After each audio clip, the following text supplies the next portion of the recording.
social media for beautiful food and inspiration.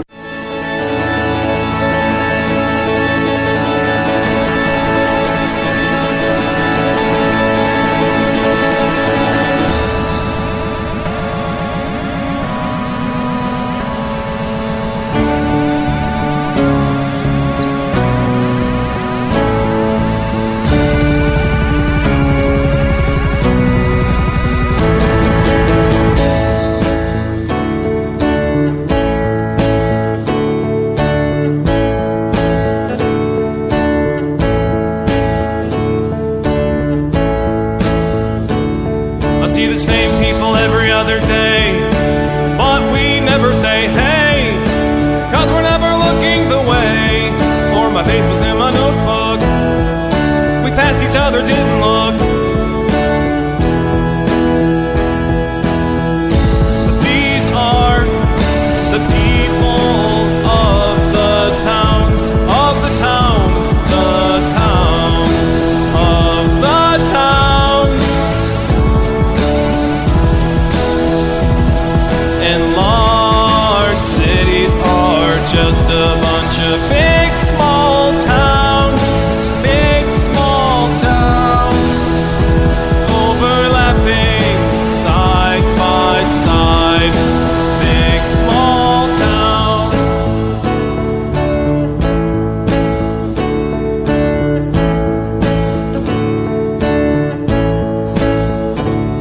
I see new people every day. Everyone's on their way, doing the things that fill their day, and I'm going places too, doing the things that I do with my time. We are the people of the towns, of the towns, the towns, of the towns. And large cities are just a bunch of big small towns, big small towns, diagonal, top to bottom, big small towns.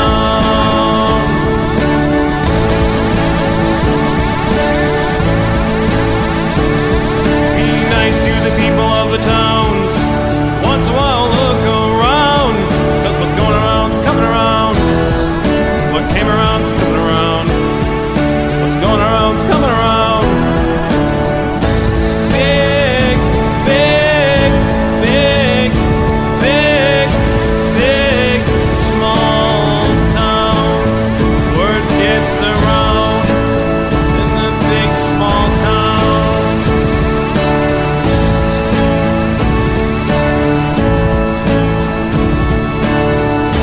Big, big, big, big, big, small towns.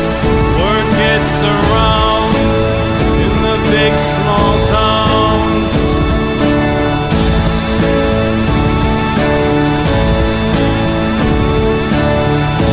Big, big, big, big, big, small towns.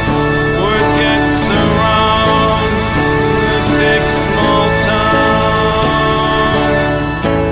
Hey everybody, welcome to Downballot. This is the flagship podcast tonight of demon-possessed wireless DMX lighting systems.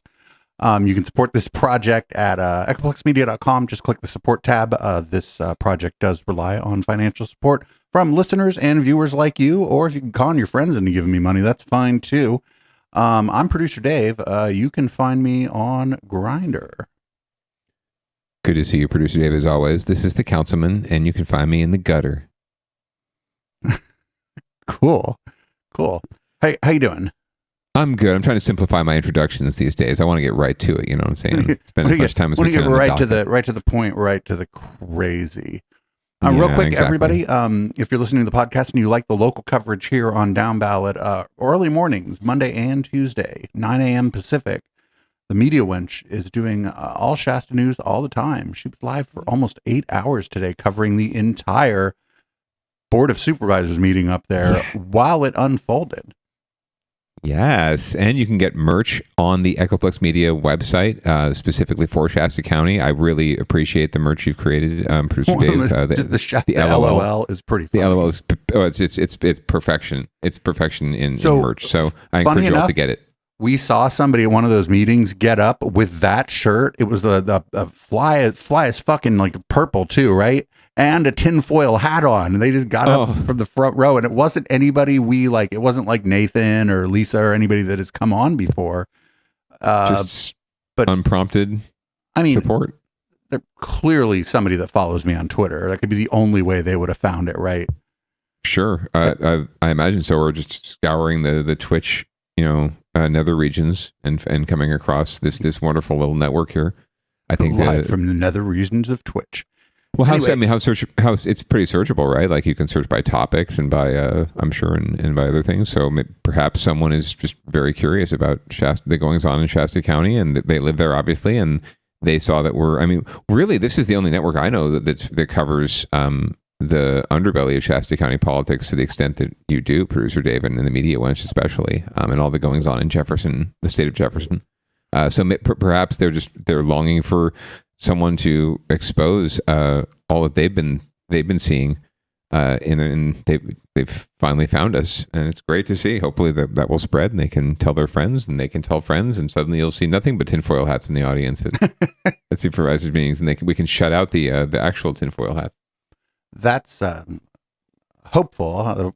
That works for my checking account. That's for sure.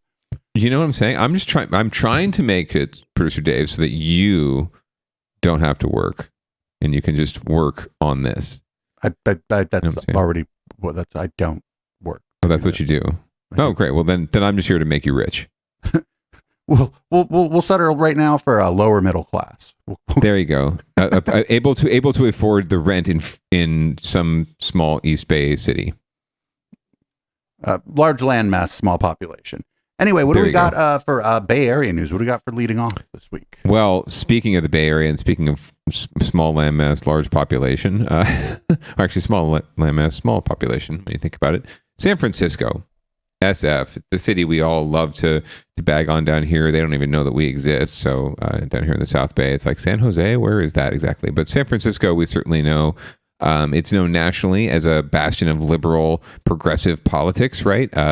Everyone Republicans like to use San Francisco as the proverbial punching bag every time election season comes around. So anyone with ties to San Francisco, that Gavin Newsom, that San Francisco Gavin Newsom, that San Francisco Kamala Harris, Nancy Pelosi from San Francisco, we're the weirdos.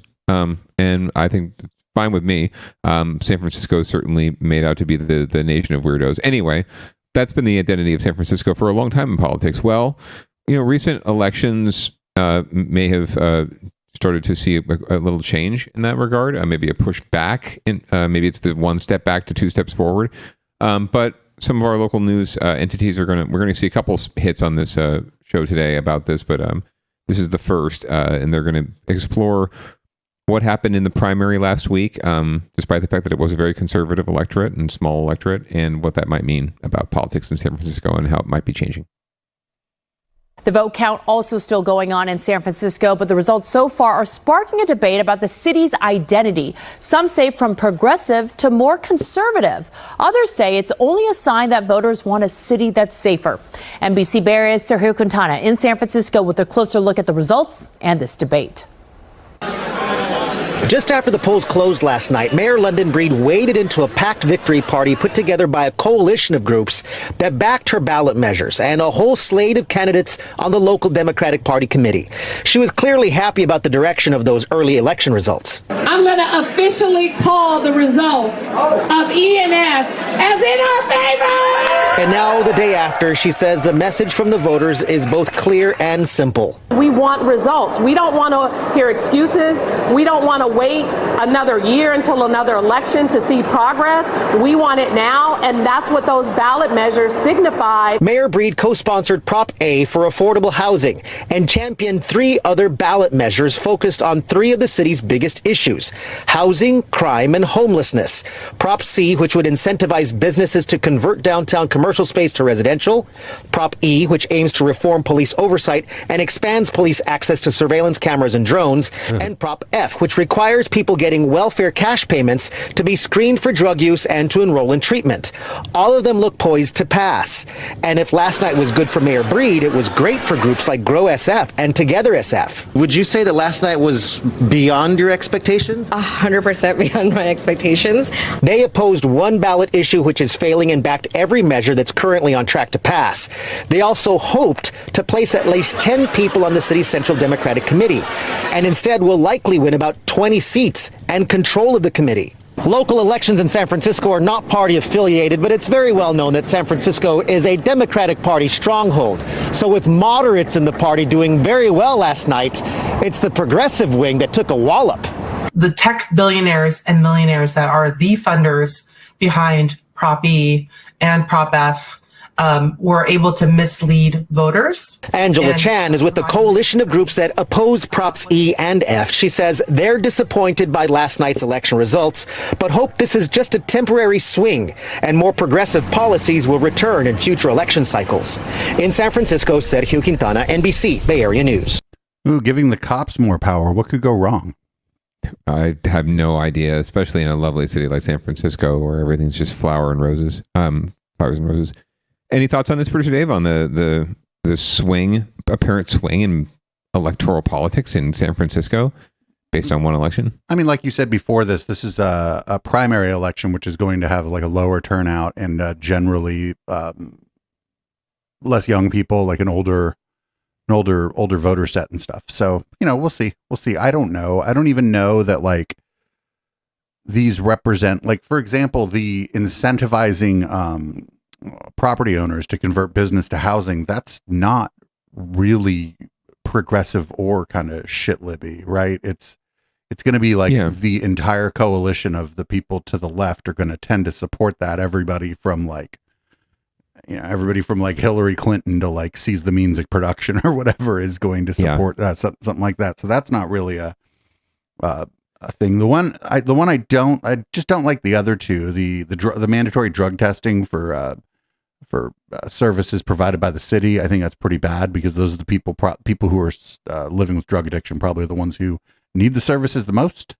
And then the giving the cops like apparently just more drones is what I take from it.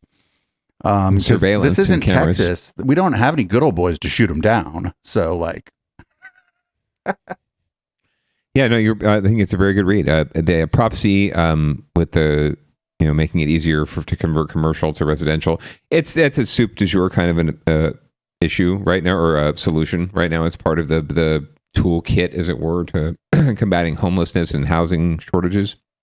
So that's pretty much a bread and butter issue for, like you said, a wide swath of voters from the moderates to the left, right? And that actually helped Mayor Breed win sort of a more broader coalition around the measures that you and I are a little more not so cool with, or a little sus of E and F. It helped to win a broader coalition because it brought in all those housing advocates and all those folks from the probably more progressive wing who the ACLU kind of progressive wing who are not going to be very excited about E or F, right? But they will support the package because it gets them C, right? So that's the dirty side of politics. It's the, whatever you want to call it, the strange bedfellows of politics. But it's what happens.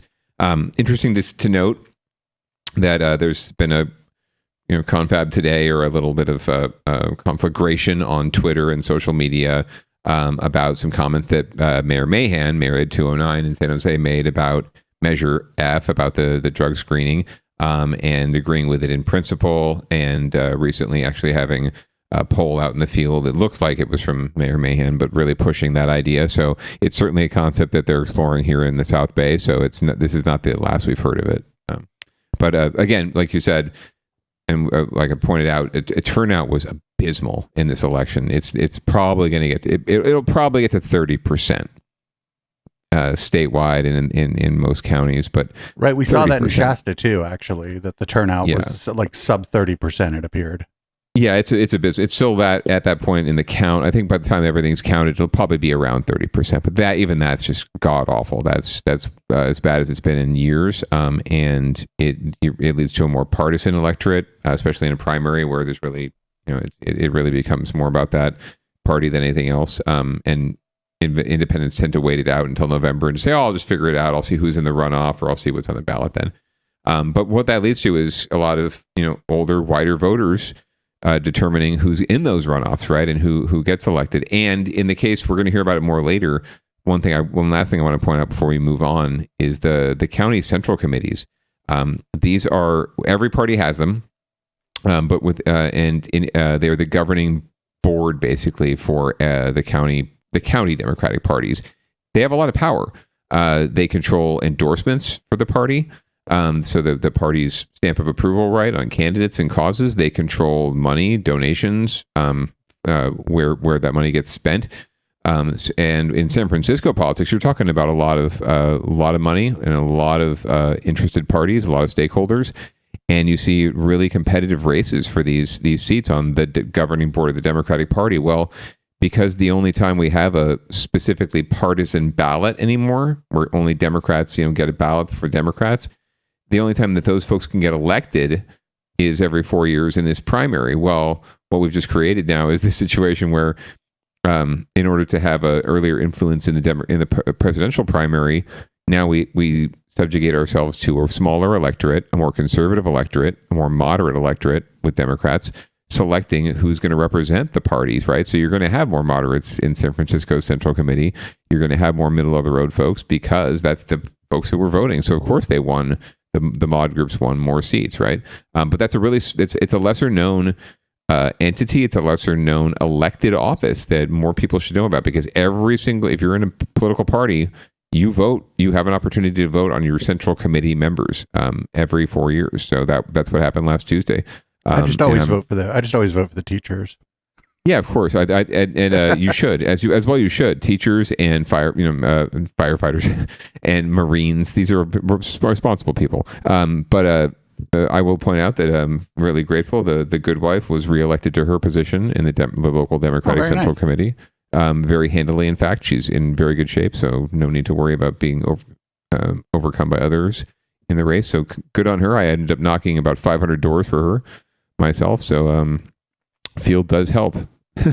Anyway, we can move on. But I wanted to real fun just about central committees. In Maricopa County, we're watching the Republican Central Committee air their dirty laundry at every Board of Supervisors meeting in Maricopa County. It is so funny. It is great. So funny. Oh, they're so all of them. They're so mad. Oh, that's great. It's so funny because I don't understand like what's going on. Apparently the Board of Supervisors has some oversight in some way over the central committees there. I don't understand it, but it doesn't seem like county business. Like it doesn't seem like something that the Board of Supervisors meeting should be like that. A third of public comment should not be about the Republican Central Committee in Phoenix, Arizona, right? I mean, they might in most counties. This isn't true of the Democratic Party in California because they have their heads up their ass. But regardless, these are actually governed by state election law. And in most counties, you're elected by your supervisorial district, right, or your county supervisor district, because that's those are the districts that are fully incorporated or inclusive in the county, right? Whereas here in Santa Clara County, the Democratic Party elects by assembly district. And some of the assembly districts overlap multiple counties, so it gets really confusing in terms of who's eligible and how many representatives each district should get. So anyway, that there could be something that the county elections officials have to do with the ballot, right, and how it's organized, and right, and what candidates are allowed to do in terms of like a ballot statement, things like that. So there could be some issues that the county Board of Supervisors would oversee. I could see that. And the Republican Party generally organizes by supervisorial district. So I just think it's incredible how petty it all is. Actually, if I'm yes, they're tattling essentially. They're going up there to tattletale on each other. It's pretty funny. They're calling the manager on each other. Anyway, but so that's just a lesser known part of the ballot that you might have experienced if you're a partisan voter last week in California's election. So it's something to be aware of. So every 4 years, you have that opportunity to elect people to represent you within your party if you are a party member. But that's a shrinking group. Remember, Decline to State in California is the fastest growing political party. Well, we're going to move on to winners and losers, where there are no winners unless there's somebody who you're rooting for, and then they probably lose. Exactly. So, we're going to come down to San Jose, or I used to live in San Jose, but we're still coming down the same general direction from San Francisco. And this is a problem. There's a housing project that not great. We'll let the local news tell you about it. This 3-story modular housing project on Branham Lane was supposed to open in April, but now because of delays, it won't open until the summer. It's the latest move to address one of the Bay Area's most persistent problems. Once completed, this housing project will have 204 rooms with private bathrooms and kitchens and will be the largest homeless temporary housing site in San Jose. But as first reported by San Jose Spotlight, a trade union investigator says he discovered this mold in one of the modular buildings. He also claims the workers were not paid a prevailing wage. I followed up my investigation, and based on that, I found there was various code issues. There was mold on the project, and of course, the workers were getting cheated out of their fair wages. So they were committing wage theft. DEFCON is the general contractor for the project. Company How would you call your company Gary Filizzetti flatly denies any wage theft, saying workers will be paid properly, and DEFCON is working to remove the mold. Subcontractor VBC assembled the modular units at its factory in Tracy. In a statement, company CEO Vaughn Buckley says all workers on site are being paid prevailing wage rates in accordance with the crafts they work. Pass the buck, literally. He also says all modules were delivered to the maybe site don't pass it. free of water intrusion. Keep the buck. The company also says the mold discovered was in a laundry center, not a housing unit, and has been removed. The $70 million project was paid for largely by the state, but includes $10 million in funding from San Jose. We reached out to Mayor Matt Mahan, who issued a statement saying, I expect our code enforcement department will ensure that all units in this new quick build project are safe, clean, and dignified. He also said the city structures development contracts on public projects to ensure workers are paid the appropriate wage for the tasks they do. So if workers are owed money, the dollars are there to make it right. But Velarde still has concerns. They're bringing them in from the valley, paying them half the wages, and it's just unconscionable. Once this housing project is completed, it's expected to house 612 people. In San Jose, Marianne Favreau, NBC Bay Area News. Wait. I thought there were 204 rooms whatever. Yeah, there's some of them are set up for families or for multiple. Oh, gotcha. Okay. Multiple living. Yeah, they're usually what you'll see in these situations is a variety of units. So studios for one person, right? Bedroom, 2 bedrooms, sometimes even a 3-bedroom, depending on the size for families. They're trying, and there's a real emphasis on getting families off the streets. So, does it have fiber? Is there fiber? Can I go live there? But I like the Pergo flooring would make my show sound pretty bad, but do they have fiber?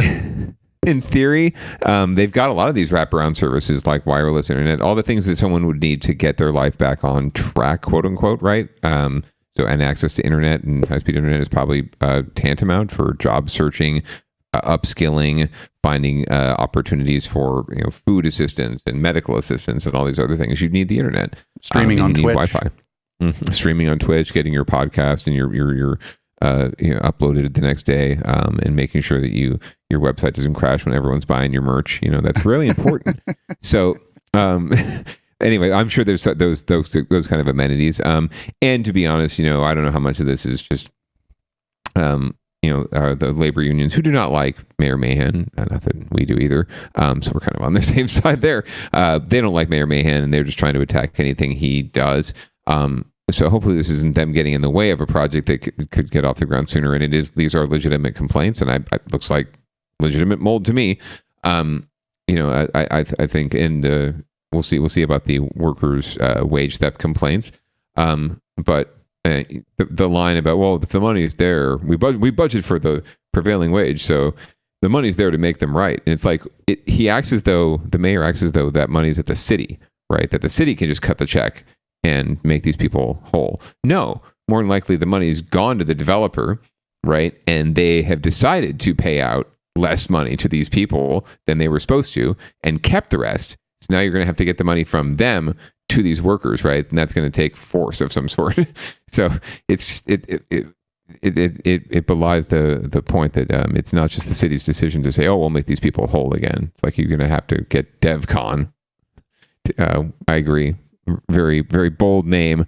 Although I will point out one of the most prolific developers in the South Bay or in the Bay Area. They do the Googleplexes up in Mountain View. They do all the big stuff. The Niner Stadium, I think, was one of their projects. So, hopefully they get rid of the mold. Construction. Just they were like, oh, we were pointing out the molds in the laundry room. It's like, well, that's great. Mold has a way of just staying put. Actually, that's like how that's how organisms work. Actually, they stay put and don't. There's no incentive by Mother Nature on any organism to proliferate itself. So great, it was just not at all in the laundry area. It'll just stay there. It won't, the spores won't get into the ventilation and go everywhere else in the facility. No. Anyone who's had mold in their house knows how dangerous that is. Like we found some here in the house not long after the bad baby was born, and that freaked the living shit out of us because we thought, oh shit, what are we inhaling? What is the baby inhaling? Let's get out of here. So any news like that is bad news. And if you pile that onto another wage theft issue in San Jose with a subcontractor of a subcontractor, it's getting pretty disgusting. And there's going to be less and less reliable contractors out there who have not had this problem. So multiple levels of concern about this project. And the mayor, sort of brushing it off is just not very helpful. Speaking of wage theft, the next story is about Taco Bell. I don't have any. Well, hey, they got to start paying people $20 an hour. So I don't have any direct stories about them. I just assume that one of their strategies is wage theft. What I notice here, I don't usually bring up the still, but what I notice here on the still frame is the like dining room closed, but it looks like they're advertising a new taco. Like, in the ad itself, in the dining room closed. Yeah, it could be just mixed messaging, I guess. Yeah, it just looks. Also, it looks like it's like, we have an enchilada or whatever. Maybe this was like maybe this is a stock photo from the pandemic, right? And the dining room was closed, right? But they were still selling through the drive-thru. Anyway, let's see what Taco Bell has to say about safety in Oakland. Probably not good things. Another major chain making changes to how it does business in Oakland, and it is because of safety concerns. Taco Bell now closing its dining rooms at 2 of its locations. NBC Bay Area's Valina Jones has more. Long drive-through lines and closed dining rooms at 2 Oakland Taco Bell locations are slowing things down for this fast food chain. I think it's kind of sad. I mean, people who actually want to sit down and dine can't because they're in risk of maybe getting their car broken into. Both the 35th Avenue and Hagenberger locations are now closed to walk-ins. The chain says the move was made by the franchise owner to address growing safety concerns. The closure is leaving customers without cars and a curious position. I was pretty much at their mercy, you know what I'm saying? So we're going to see if they serve me, they did. Walking through the drive-thru in hopes of getting food. All she said was that they were closed. And so I went to my house, and my friend goes, you can go through the window. So I took a chance and they worked. In a statement, Taco Bell says the franchise owner is working on safety by closing dining rooms, hiring security guards, and meeting with local law enforcement. Councilmember Janani Ramachandran represents the Laurel District, where one of the restaurants is located, and is working to address an increase in crime the area has seen in the last year. And I want to see every business, small, medium, large, really be able to thrive. So we are working very cohesively with OPD to see how we can increase OPD presence in the area. Ramachandran is also advocating for safety ambassadors for the area, but believes other factors contributing to the dining room closure could be at play. we have award-winning restaurants within a block of that Taco Bell. So, I see this as potentially a sign that there's a lot more competition. But for the Taco Bell near the Oakland airport, the change is adding to the growing list of nearby restaurants making the same move in the name of safety. Last year, Raising Cane's closed its dining room too. Denny's on Hagenberger served their last meal in January, and In-N-Out's only Oakland location is closing their doors at the end of March. It's a trend customers hope will stop before more businesses leave. I'm afraid that this area is just going to start shutting down altogether. In Oakland, Valina Jones, NBC Bay Area News. So that Taco Bell in the Laurel District, that's going to be very upsetting to the patrons of 3411 Lounge, because not only was there a dining room there, but also it was open pretty late. I remember walking in there, probably being part of the problem. But they mentioned award-winning restaurants. There's a fucking tapas place there that is just killer. And I don't know, the Laurel District is kind of a nice part of Oakland. It's not like new and gentrified, but it's like a desirable place for people to live in Oakland, because it's like BART accessible, but it's not like downtown, and it's not super dense. So I'm thinking that one, they just wanted to cut staff.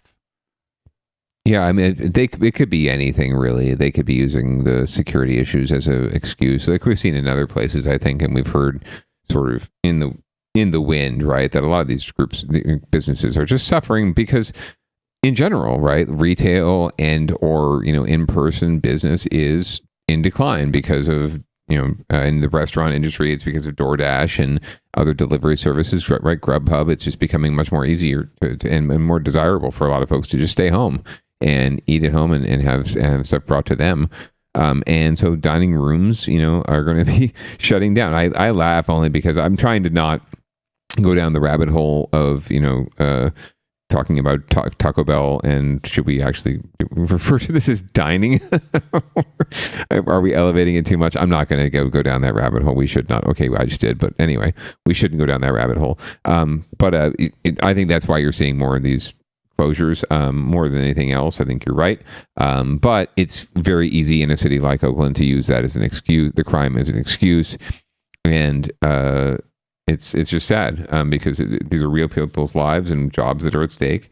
And it's real people's need to have a 7-layer burrito at 2 a.m. That are really on the line here. Do they still sell the 7-layer burrito, or is it all just like that? I don't know. I don't really. Nachoritos. I'm not really a Taco Bell guy. I mean, nor am I. I mean, I like it. Like, if there's a Taco Bell across the street from a McDonald's and I'm walking down the street and I'm hungry, you better bet that Taco Bell's getting my money and not the fucking McDonald's. But like, we're pretty low on the list of like kind of convenient places to eat for me at this point. Chat just informed us that they actually removed 2 of the layers due to shrinkflation. It's now a 5-layer burrito. You can't get any lettuce or no more guac anymore on it. Out. Yeah, the guac is out. Sorry, and the lettuce, too expensive to grow lettuce these days. Tragedy, absolute tragedy. Yeah, I figured it was. Right now they're going for all those mashups, right, and alliterative shit like the Nacho Rito or the queso taco or something. I don't know, the queso torta. But anyway, hopefully Taco Bell will find a way to keep providing good late night grub to people who need it and who aren't that picky. But for me, it's not going to affect my eating habits too much. I'm still close enough to Taco Bravo that if I really need like low rent tacos, I'm all over that. Like with Taco Tuesday, Tostada Tuesday, and then Taco Thursday. Yeah, I mean, I used to live just around the way from that Taco Bravo. Yeah, no, it's so sad. I mean, like whatever, like in like where I live now, there's all kind of like low cost, kind of quick, convenient food options and more variety too, because all the little Indian joints around here. Though I've been cooking a lot lately because the kitchen here is gorgeous. Nice. Well, remind me to tell you about a really kick-ass burger joint that opened up near you. Offline, we can do that later. Maybe I'll come and have one with you. So up next, we're going to kind of stay in Oakland, and apparently everybody in Oakland has turned into a libertarian. We're going to go ahead and check out this next story. Tonight, some Oakland business owners demanding more action from the city to put an end to violent crime. KTVU's Amber Lee live now in Oakland. And Amber, the owners say they may stop paying taxes until the city steps in to help. Well, good luck with that. That's right, Julie. Merchants tell me they're frustrated and needed to take action. One restaurant owner from the Diamond District is leading the charge.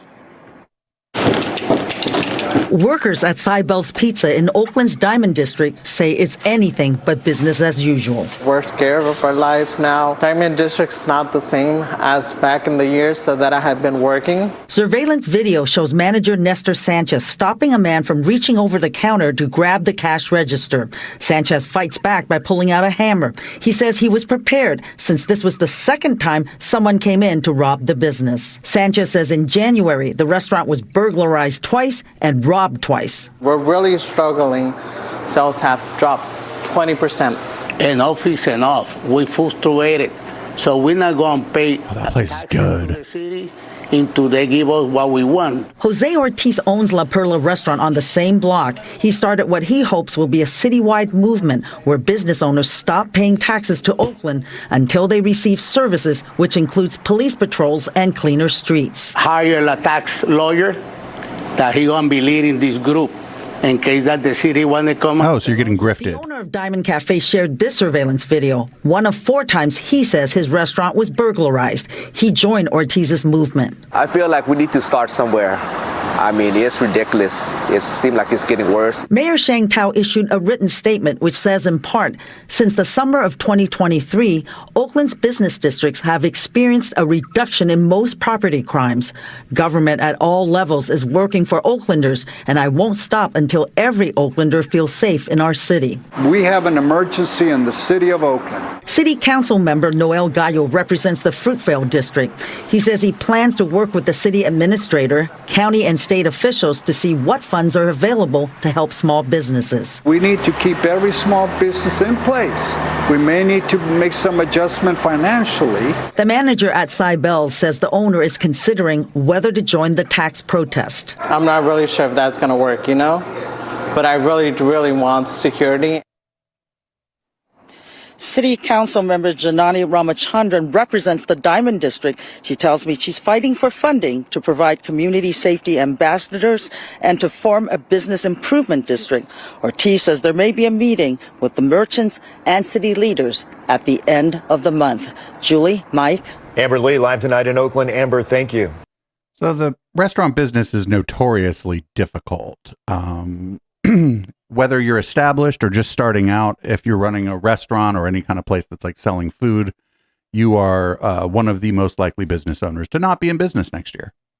Yes, very true. It's got the lowest profit margins. It's got the most demand and most stress on the operators. So yeah, they don't last very long. I mean, most restaurants fold within months, if not a couple years. And it's very few and far between that they make it for the long haul. So it's unfortunate that they're suffering in this way. I don't think, nor do I know, that stopping paying their city taxes is going to solve anything. And in fact, it could make things worse, not because the city would retaliate in any way like they could, but more just that the city won't have the money to provide the services that they want. Right? It's like I don't think that any city, especially Oakland, is shorting the bill when it comes to public safety. I'm sure they're spending as much as they possibly can to try to put more quote unquote boots on the ground, right, and to invest in more police and more tools for keeping the people safe, or at least keeping people feeling like they're safe. So I don't doubt that they're spending as much as they possibly can without compromising other needs that they need to provide for. So this is really just, a lot of hot air, unfortunately, expended over something that the city really can't do much more about, right? And I'm not saying that there's no other. I don't have any other solution for these folks. I don't have any other way for them to turn other than to, reach out to their community and engage with other business owners and try to just, if you're worried about crime in your community going down a doom loop, stop the loop. Reach out and connect with people and try to figure out what's going on. If you're really concerned, right? To me, a lot of this just seems like city shit, right? This is city shit. This is what you deal with in a city, especially with revenue just not being there to provide more services, not police and public safety services, but also social services too, right? That help provide better for the community, so you don't see rampant property and crimes of convenience, right? So anyway, there are broader things at play here, and no matter how many local businesses band together, not paying your business taxes isn't going to solve anything. I know it sucks, but we all do it if you have a business. And like, one of the interesting things, it's unfortunate, I guess, for the business owners, one of the interesting things about like a neighborhood is that there's some churn in the restaurants. So now there's like new restaurants, they could be different kinds of restaurants. That's just one of the interesting things about living in like a kind of neighborhoody place. I don't know, again, It sucks for the people whose restaurant goes out of business. Like, I'm not saying that they, they deserve it or whatever, but like the little bit of churn is probably actually good for the community and good for the city. Competition, it's capitalism. It is what it is. And yeah, it's the market drives just about anything anyway. Like, if you're not providing a service that people are interested in a space that people are amenable to and want to come to, right? And you're not offering value to them that they can't get at home, why would they come out, right? When you can, that's why are movie theaters declining? Because you can build a movie theater in your house now for not a whole lot of money, even too, right? People have elaborate movie theaters in their houses, and they're not spending a whole lot of money. They're not going out to the movies anymore. Like, I accidentally have one in my bedroom because I just had an appropriately sized TV for the large living room I used to have, and the shrinkflation and all being what it is. Yeah, like now, exactly, right. We don't need our news from the newspaper anymore when we can get it from Echoplex Media. We don't on Twitch. We don't need to go to the fancy sit-down restaurant or even to the Taco Bell dining room, quote unquote. I did it again. When we can have DoorDash deliver our 5-layer burrito to our door, and we can have that in the comfort of our own home, watching a movie in our movie theater in our house. Right. While listening to a podcast. I also wonder, like, in that area where the Taco Bells are closing their dining or whatever, like, what's up with the local taqueria? Is the local taqueria maybe picking up more business because people are hopefully maybe just after the pandemic, people are maybe thinking more local anyway, and so maybe, and like the guy with like that pizza by the slice joint, dude, there's like a ton of pizza by the slice joints, and usually they're not that great. Like. Yeah, I mean, most of these small mom and pop places have obviously been hit really hard by the pandemic. A lot of them closed down already, right? So there are less and less of those options out there too. So this is just another hole for the community to have to fill somehow. Well, we're going to move on to get your shit together, and in this case, it is quite literal. Speaking of filling holes, there is a $1.7 million toilet being installed in No Valley in San Francisco. Woohoo! And I like that it's red and black. It's clearly an anti-fascist toilet. Contested and debated public toilet in San Francisco's Noe Valley neighborhood has been installed. This is video of it arriving at Noe Valley's town square. It's a prefabricated unit with a project cost of about $1.7 million. The Recreation and Parks Department says final touches are underway and it will be fully functional by the end of March. All right. Yeah, let's get pooping. $1.7 million. That's one expensive pooper. Well, it's a building. People are complaining. I mean, people are complaining about the cost of building affordable housing and saying, $900,000 a unit. That's insane. $1.7 million for a pooper. Oh my God. There's got to be a better way. I mean, we're all for, here at Echoplex Media, we are all for public toilets. All in. We're all in, right? For people kneeling and poop in public, but with a door between them and the public. So this is great, but $1.7 million is way too much money to be paying for a public toilet. Can we reduce that a little bit? I wonder how much of it is the people in Noe Valley. If people don't know about San Francisco, it's kind of an upscale sort of place. So maybe they wanted to make sure that it looked a certain way. Yeah, pinky's up. Like the pinky. I'm trying to do the pinky thing. Yeah, I forgot which finger do you put up? It's the pinky. Well, it looked like you're smoking a joint. But I know. I'm like drinking tea. I'm sipping tea, bitch.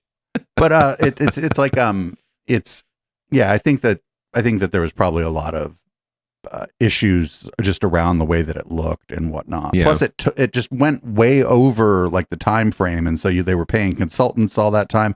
I don't know. Just drop the ugliest fucking things in the world. I don't know. Just put them everywhere. Like, when you're just buying these things one at a time, you're just going to end up paying more for it. Like, you know, if you go to the store, you buy a potato, it's going to cost more than if you buy the bag of potatoes. I mean, well, I look at it like this. Like, look at a porta potty, right? Okay, so we don't want a porta potty. Let's agree. The Noe Valley is probably not going to go for a porta potty in their park, permanent porta potty. Okay. Let's go up one. Can we go up one level from the porta potty, right? Like, not plastic, but like siding, aluminum siding. But it doesn't have to be paradise. It doesn't have to be an ADU. It doesn't have to be cute. It doesn't have to be cute even, right? It just has to be functional. So please, for the love of God, can we do more of this and make it cheaper? That'd be great. And then we'd all get our shit together. We could all shit together. Yeah, because like in like a lot of cities, like if you want to go take a piss, the only place you can really go is the bar. Exactly. And the bars are less and less going to be likely to, or less and less likely these days to let anyone come in and piss, right? Unless it's off hours. They don't want certain clientele getting in the way of their own clientele. Right. And one thing I did, I wanted to bring up here that I didn't mention previously was that NIMBYism, right? In regards to the San Jose, development with the mold, right? It's one more delay on that project. That project was delayed. The mayor can complain all he wants about, we're delaying this project. You're delaying this project that's going to help hundreds of people. This project was delayed, and so many projects are delayed.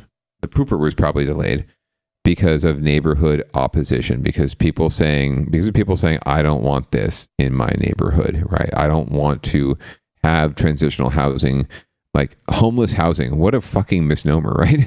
What a fucking oxymoron.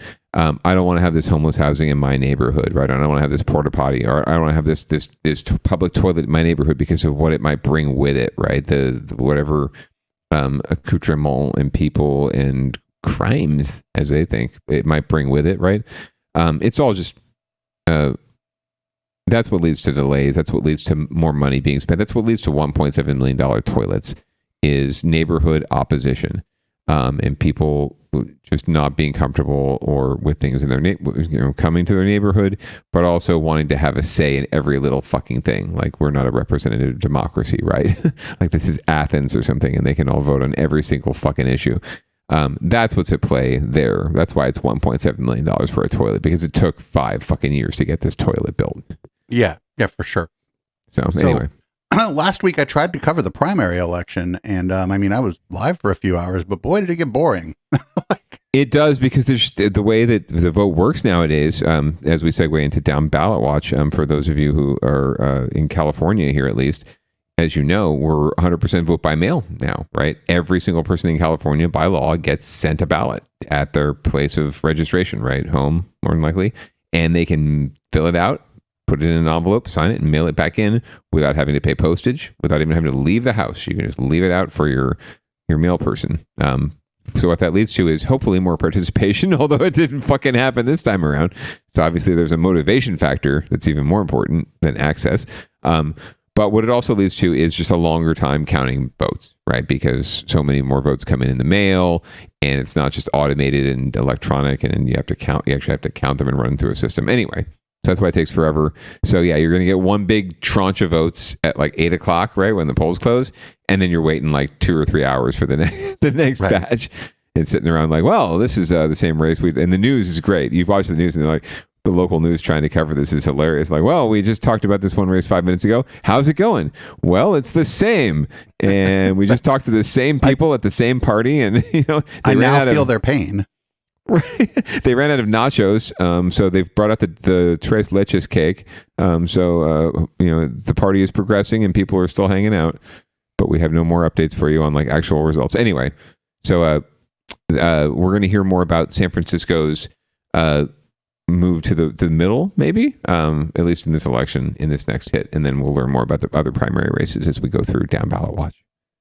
So the decisive results were a victory not just for the mayor, but also for a more moderate agenda. Wilson Walker has more on what the election says about the current political pulse of the city. I think there's a good chance we see a couple changes. Hopefully Prop A can hold on.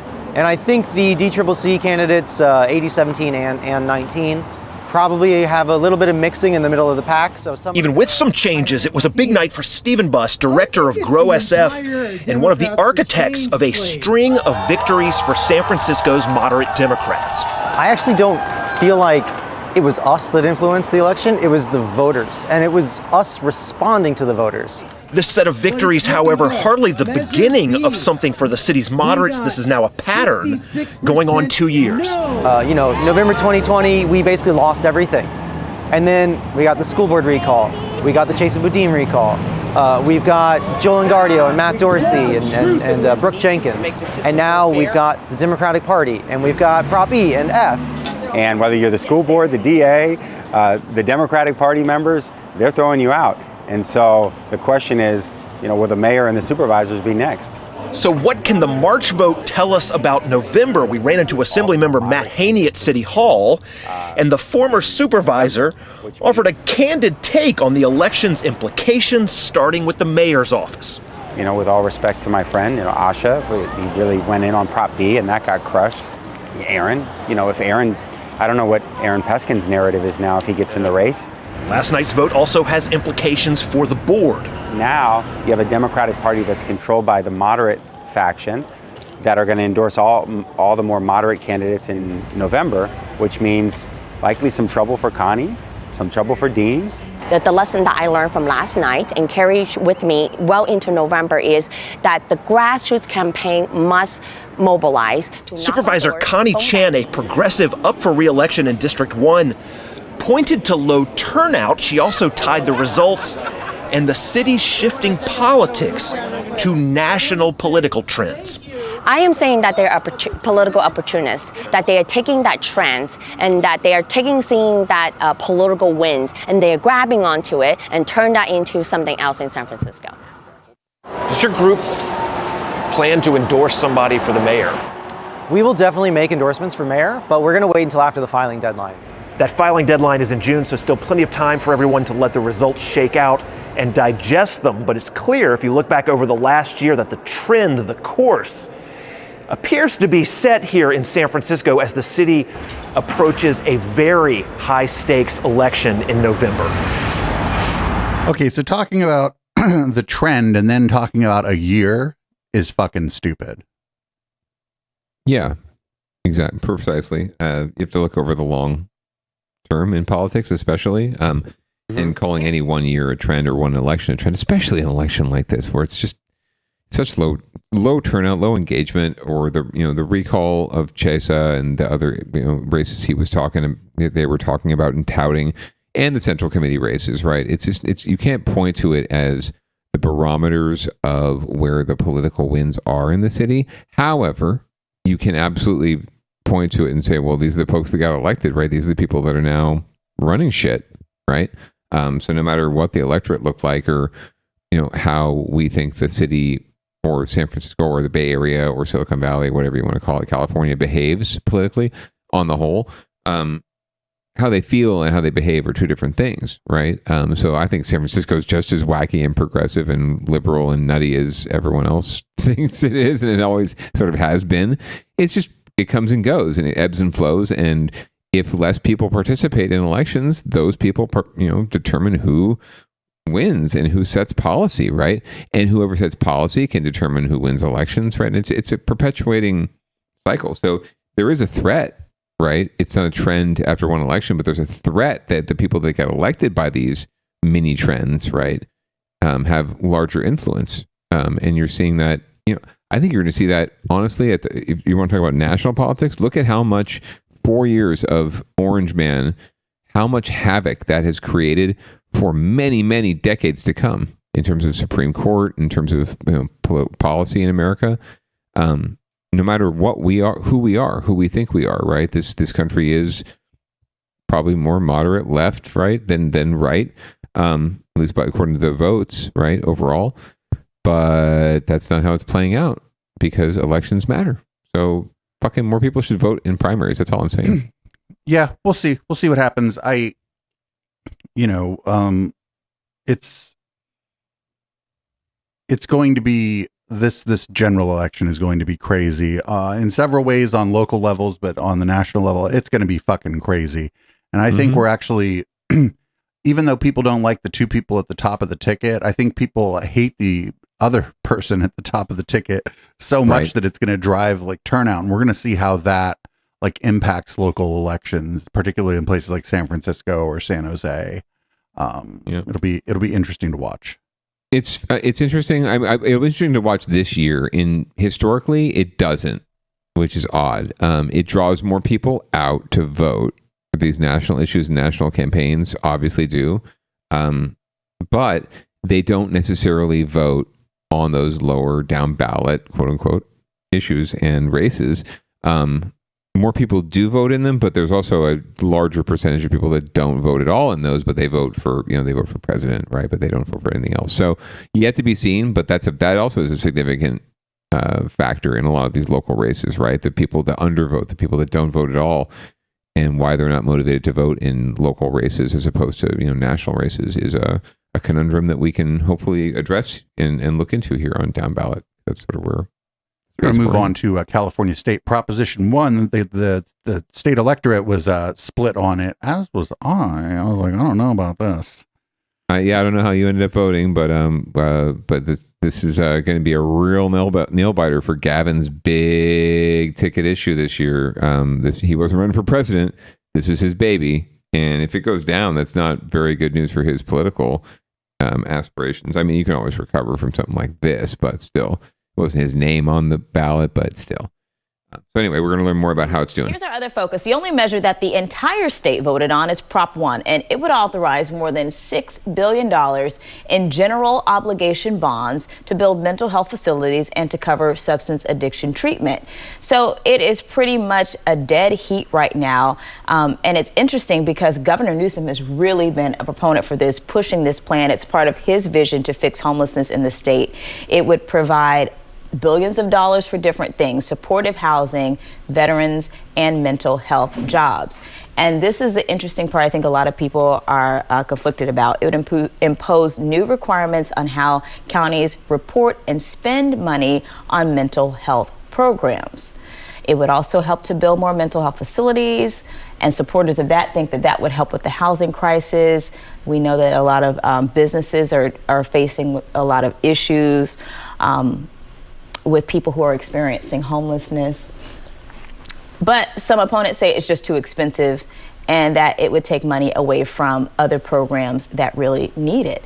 And I think what's interesting is when this first started and the governor was talking about Prop 1, the polls showed that people were really for this. And now we see it's essentially tied, 50-50. Yeah, this is way closer than I expected this to be. Yeah. And earlier, it couldn't get closer, friend. Down not much. Where this had support in the state and where it didn't. And I find that fascinating. Yes. And it is very clear.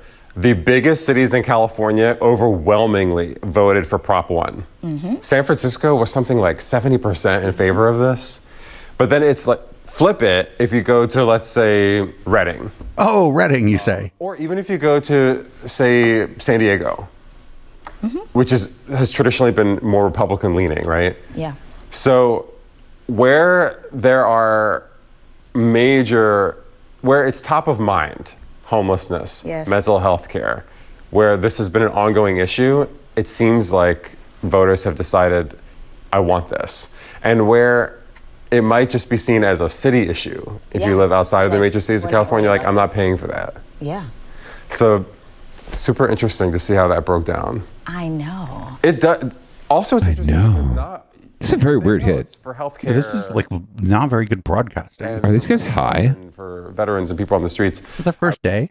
I would assume that health departments and people who are in this business already would support it, but that is not necessarily the case because it would take power away from those who currently make decisions. Yeah, on the local level. To the state level. Right. And I think some people are concerned about, what that might mean. There is a concern that it would be, focused on people who are having the most severe, mental issues that we often see, unfortunately, in our streets. Whereas some people think spending local money prevents people from even getting to that point.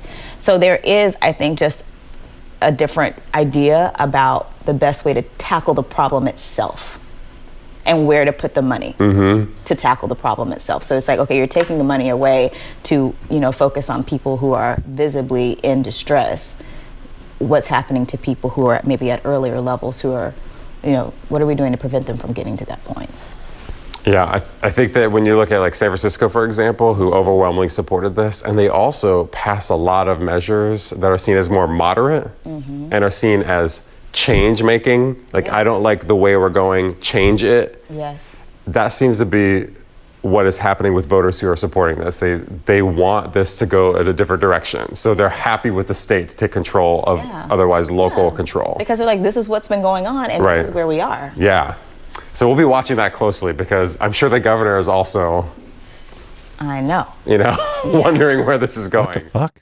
Okay, so outside of the very odd nature and tone of that news hit, I want to stoned. I want to talk a little bit about why I was conflicted. Please. I ended up voting yes, but it was primarily because one of the organizations that was on the no side, I was like, oh, that's Citizens United. Okay, well there we go. I guess I got to make a decision, and I'm going to vote against the fucking Citizens United people. A lot of times that's what it really comes down to when you feel like there's a lot more to it than is in the big print, right? The fine print has more. Sometimes it's just easier to look at who's supporting the thing and who's opposing it. That's why these days, we can't control PAC spending. We've already, Citizens United has pretty much nixed that. We can't control free speech, quote unquote, money is speech. But what we can do is expose and be transparent and disclose who are the big funders of these political ads, who paid for this mailer, who paid for that TV ad, right? And they have to disclose it and put it in their ads so that we can see it in black and white who did it, whether it's a random committee name or it's Chevron, Uber, PG&E, whatever, what have you, right?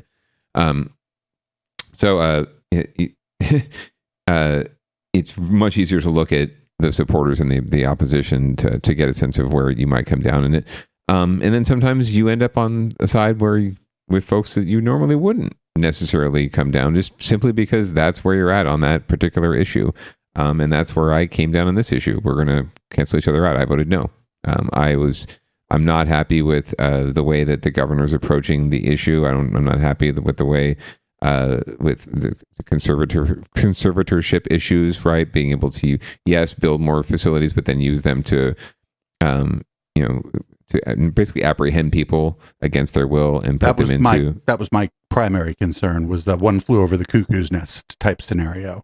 Yes, and it still exists, and just building more facilities isn't going to make anything different necessarily there.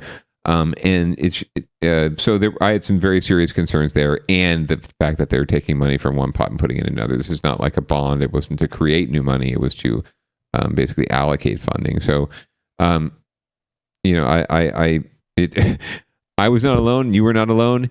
And as you said, it couldn't get any closer. And I can that update was from the day after the election. We are now 1 week removed from the election. They were still counting ballots. And can I report, producer Dave? Yes is winning by 4,000 votes. 4,218 votes. We just say it's 4,200 votes. That's 10 times 420. Yeah, there you go. 4,218 votes it's winning by, out of 6.3 million votes statewide. Yeah, 4,000. That's a nail biter by statewide standards. I'm not surprised that you and I ended up voting differently on this, because I probably, just like me, you were like on the edge on this one, right? You didn't. I could easily have gone yes. Yeah. I could have gone no. I think it's the unfortunate history of mental health care in this country has particularly, Reagan shutting down all the fucking mental institutions was a disaster at the beginning. However, like the mental institutions that got shut down were horrible places that were basically prisons for people who had committed no crime. Correct. And then once those were shut down, there really was nothing left, and there hasn't been a whole lot left for people with mental illness to help them through it. And those are the folks that are ending up on our streets. Those are the folks that are ending up requiring more and more social services that we provide through our tax dollars, right? So there's a notion that we could spend more wisely if we spend sooner. my own brother grew up with severe, mental and social challenges, and there wasn't enough provided for him, and he ended up, in prison because of stupid shit that he did because he was imbalanced and he didn't have enough support growing up. So even where we, in this beautiful affluent region, right, in our beautiful affluent neighborhood where we grew up, there were still issues like that. So this is something that's way too prevalent, and this is not going to, this is like a Band-Aid that's trying to address the issue. We really need more structural change to solve this. Not for nothing, and thankfully the organization I'm going to bring up here is a shell of its former self due to the internet making fun of them. With no good and compassionate mental health services for people end up going to private organizations or religious organizations, or in some cases cults like Scientology, where they tell you that we are the modern mental health experts or whatever. Now because there's no compassionate or even less than compassionate services from the government, which is at least ostensibly in some way accountable to the people, now you have all these fucking vultures from the private sector, be they religious or non-religious, that are going to come in and probably basically, if your family has money, boy, are they happy to take it. And that's not really the way to do mental health either. So it's like, you're damned if you do and you're damned if you don't. I really felt you're damned if you do and you're damned if you don't on Prop 1. I almost skipped it. I'm sure some people did that too. So that's where we're at, though. 4,000 votes out of 6.3 million. So we will see how it turns out. They are still counting ballots statewide. At least in Santa Clara County alone, there's tens of thousands of ballots still to count. So anything's possible there. That could flip back and forth until the very end. So, but it only takes 50% plus one vote to win. The other thing I clocked in this was a lie about San Diego, that it's Republican. The city itself has it's shifted a lot. It's Democratic, but it's more moderate. The county is very much conservative. So once you get out of San Diego proper, like out of the heart of San Diego, it gets conservative very, very quickly. It behaves a lot more like Palm Springs, right? Than Los Angeles. Right. I don't like that lie. That's like clocking LA as more conservative because it's right next to Orange County. Right. It's very true. It's very true. And again, it's also changed a lot. It's become more progressive and more liberal. Anyway, speaking of changes, California will now, for the first time in almost 3 decades, or more than 3 decades, not be represented by 2 women in the Senate. In fact, we're going to have 2 sausages. So we're going to find out more about what that might portend or how that's come about in this next hit. We begin today with the election and the race to fill the seat vacated by the late Dianne Feinstein. With Steve Garvey and Adam Schiff's primary win, that means for the first time in almost 3 decades, California will not have a female senator in D.C. And that's not all. Some Bay Area congressional seats held by women have been lost to male candidates as well. ABC 7 News reporter Ansel Hassan takes a closer look. Former baseball star Steve Garvey, a Republican, and Democratic Representative Adam Schiff will compete in November to fill Compete is a fun way to talk about US that. Senate seat from California, effectively ending the congressional careers of Barbara Lee and Katie Porter. It's such a shame that we will not be having a female as our senator for the state of California. I think that having a women's perspective is really important. Samina Usman is constituent campaign coordinator for Barbara Lee's Senate campaign. For the first time in more than 3 decades, California won't have a female senator. And of the Bay Area's 12 congressional districts, only 3 will be represented by women. Nancy Pelosi in San Francisco, Zoe Lofgren in the South Bay, and Latifah Simon, the likely replacement for Barbara Lee's 12th district in the East Bay if she wins in November. It speaks to the issues that women face running in politics. Dr. Samantha Francois is a professor of women's studies at Cal State East Bay. She suggests that lower voter turnout means fewer younger voters, who are often more likely to vote for minority candidates. She adds that female candidates still face a tough time fundraising. Adam Schiff outraised both his female opponents in the Democratic Party, both Katie Porter and Barbara Lee, by like 2-1. But Professor Francois also notes that Schiff got big endorsements from high-profile female politicians like Pelosi and Barbara Boxer, and that exit polls suggest that women voters supported Schiff in equal numbers to men. I think we have to have a broader lens in terms of looking at local elections, city elections, and county elections. And we saw, obviously, Jackie Spear reelected to the Board of Supervisors. We're still seeing that most Americans believe that voters are more likely to support a candidate if the candidate is a white man. Dr. Sean Fletcher is a professor of public relations at San Jose State University. He says women candidates may face barriers, but that their parties need to do more to empower their female candidates. I will put it on this system that is designed to select, to develop, and to ultimately promote these women candidates as viable for their positions. In the East Bay, Ansar Hassan, ABC 7 News.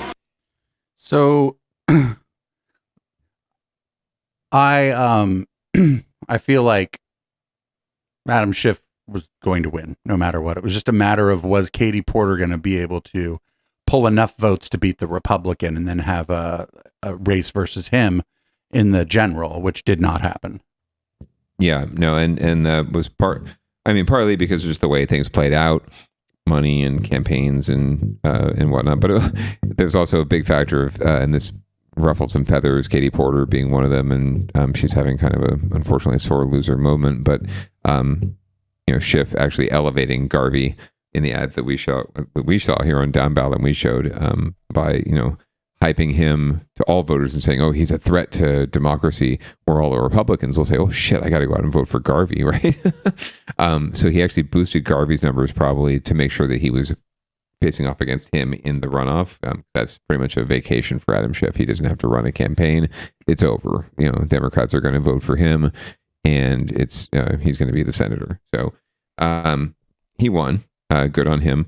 And yeah, it doesn't portend well necessarily at this level for female candidates. I will point out that that women are very close to achieving gender parity in the state legislature here in California. I think we're about 4 seats away, and could happen as early as this year, which is a little bit later than some expected or hoped, but it's happening, and it's all about building the pipeline, right? If there were more women that were encouraged to run and ready to run for these kind of seats, and set up to win these kind of seats, right? And given the support that they need to run for these kind of seats, then yeah, you'd see more women running and more women winning. And we'll see it in the next race we're going to talk about briefly before we go. But there's just a lack of women who are ready to and motivated to run. It's not just being qualified, right? There's so many qualified women out there. There's a bunch of qualified men, but there's plenty of qualified women out there. They just need to be encouraged to run, and they need to be given the support system to run. And yeah, Nancy Pelosi and Barbara Boxer endorsing Adam Schiff doesn't help anything, right? If you're really talking about trying to move that gender needle, it does not help anything that women don't support other women. It's never really been a problem for men, but we don't really think about it that much, right? And the other thing that kind of sucks here is that Katie Porter is now no longer representing Orange County, and unfortunately, that House seat, Orange County's more blue, I think, than a lot of people would think of it as being, but Republican could still win that seat. They could, yeah. Democrats have actually achieved registration majority there, which is great, but it's still about turnout. And yeah, that's a vulnerable district. And she was very popular within the party. So it'll be.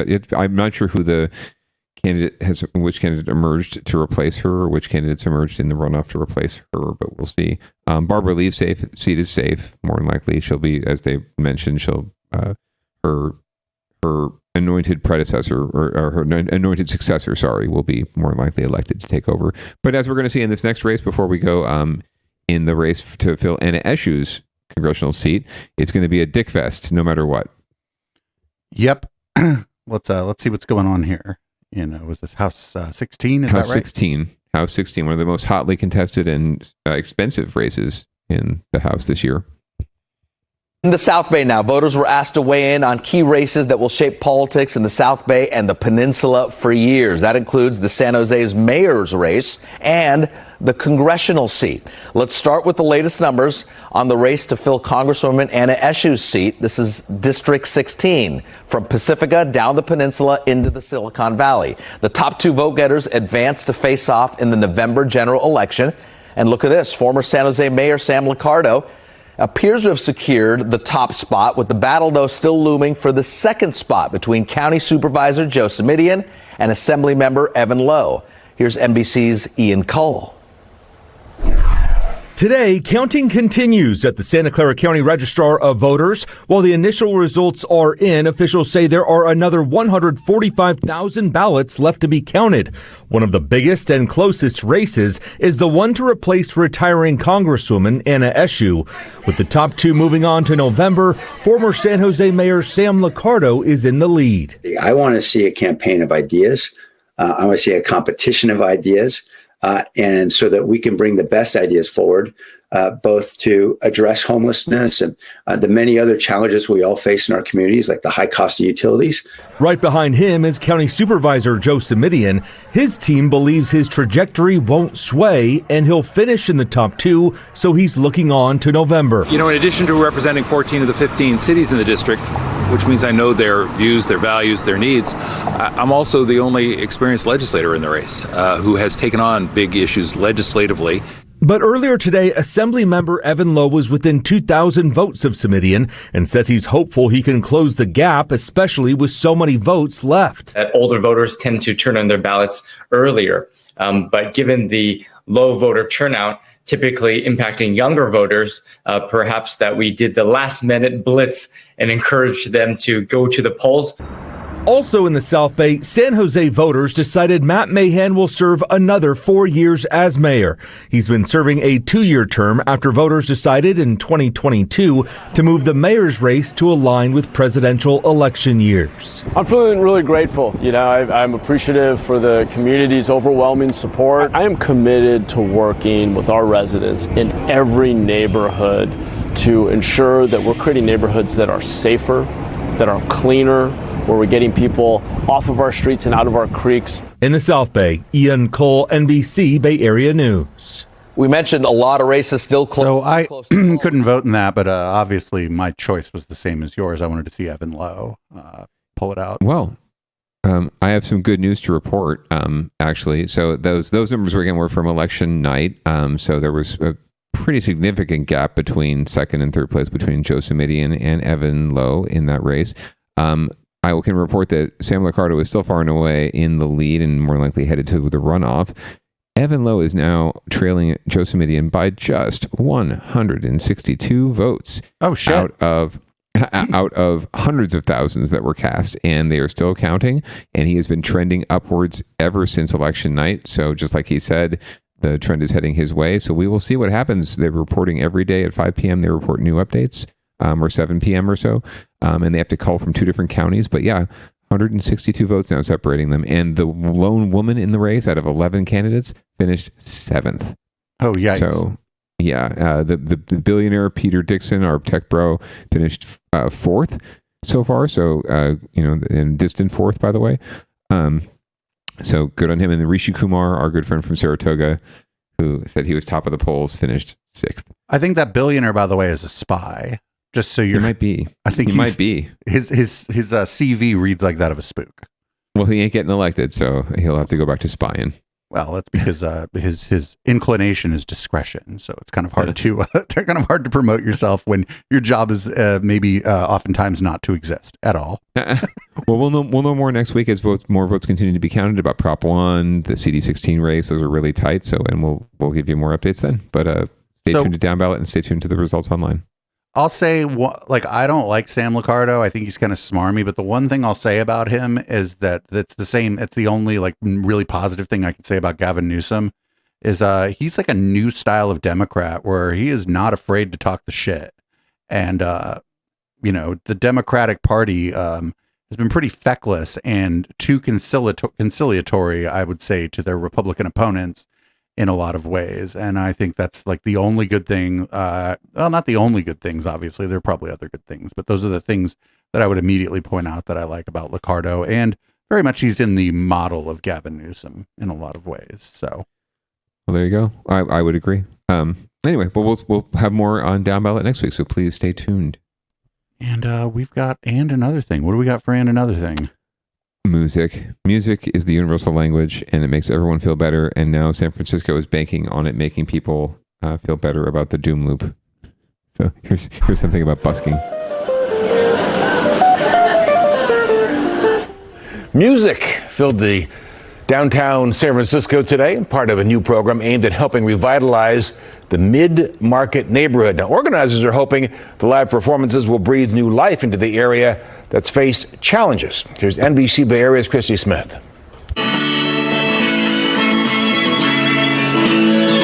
In San Francisco today, the sounds of the city came with a new tune. Whisker Man is the name of a band that we both play in.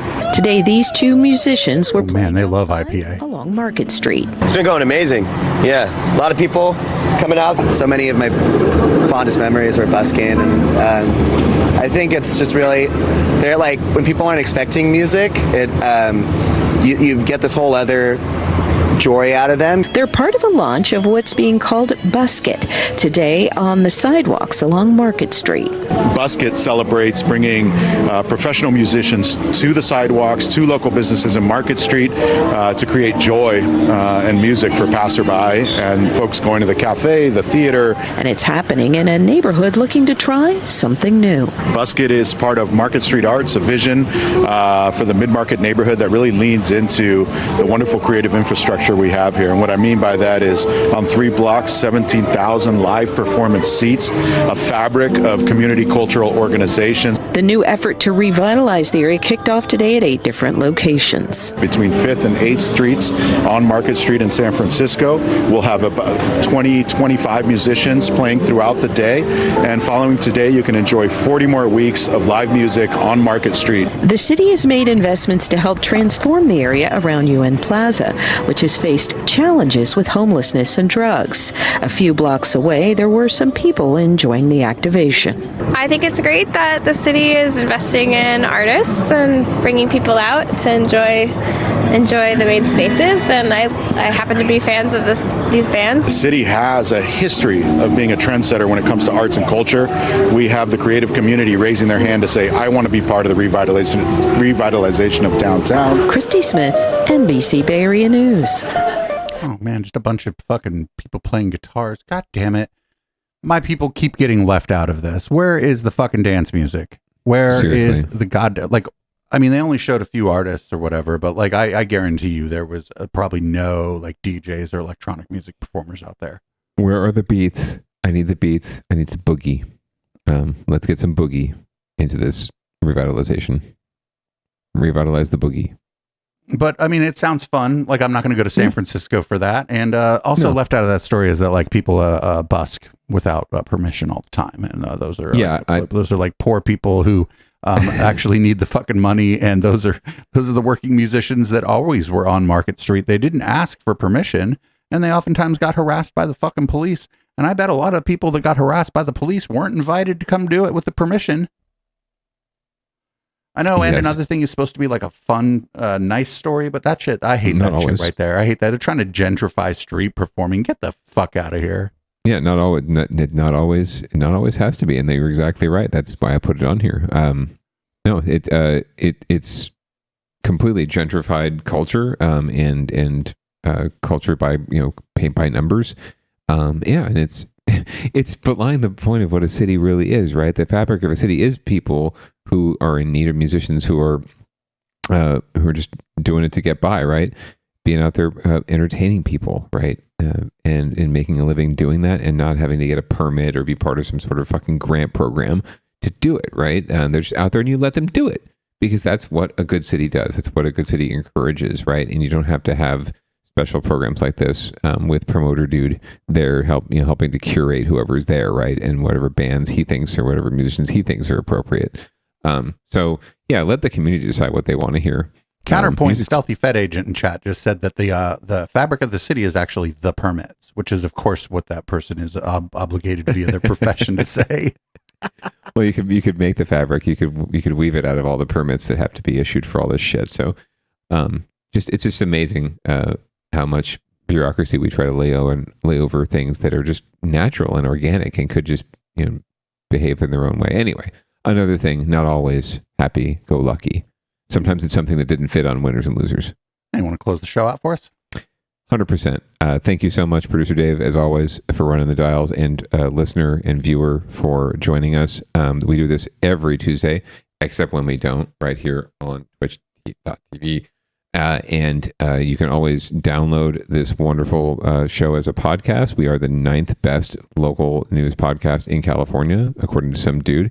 Please remember to get vaccinated, wear a mask, pants are optional. This is Audible Smoke, and we hope you have a wonderful week. Stay tuned for public comment.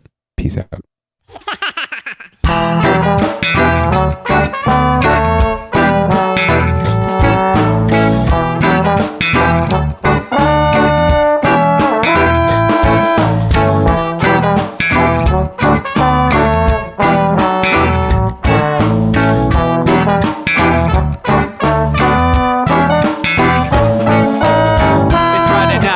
Time to get the party started. Pick up my phone just to check and see who's calling. Dress up real nice for the ladies at the bar, and I'm driving in my car just to get to where they are. Here at the local scene is where I plant my feet. It's where I smoke my cigarette and I hold my drink. I look at all my friends, they're all blazing greens. Here at the front of the stage waiting for MTV. Where are those guys who's standing next to me with a pipe in his hand ready to blaze for me? About 5 minutes later we're all singing Queen. I get the fuck up on stage, man, rock the scene, yeah. We do what we want, and what we want is to jam. So sit back and enjoy the band. We do what we want, and what we want is to jam. So sit back and enjoy the band. Enjoy that band. I turn and head back to the bar for a refill, man, because you know where we are. We're headed out to the car to smoke another one and another one. Now just when the magic starts kicking in, I hear relapse playing, you know it's time to head in. Alright everybody, now it's time to grab a new drink. Spark it if you got it and then pass it to me, yeah. We do what we want, and what we want is to jam. So sit back and enjoy the band. We do what we want to do, and what we want is to jam. So sit back and enjoy the band. Enjoy that band. Last up on the bill for the show tonight is Down and Dirty at 5, so we're headed outside to spark up another joint. Now who's got my lighter? Stoner E, of course, shouldn't you be inside? I'm all up in this bitch, being who I gotta be. I'm fucked up like the U.S. economy. The truth is that I don't think logically. Stoner E take you on a psychedelic odyssey. Now inside motherfuckers is rockin' me, and outside shit we smoke a lot of broccoli. Rocky the roller, yo, that sexy girl be jockin' me. Ain't too drunk to fuck, but I'll probably do it sloppily. We do what we want to do, and what we want is to jam. So sit back and enjoy the band. Enjoy the band, enjoy the band. We do what we want to do, and what we want is to jam. So sit back and enjoy the band. Molly say that he like jamming, and he hope he like jamming too. Well, I gotta say, thank you, Bob, we do. Yes, I gotta say, thank you, Bob, we do. Well, Bob Marley said that he like jamming, and he hope he like jamming too. Well, I gotta say, thank you, Bob, we do. Yes, I gotta say, thank you, Bob, we do. Yeah, we do what we want, and what we want is to jam. So sit back and enjoy the band.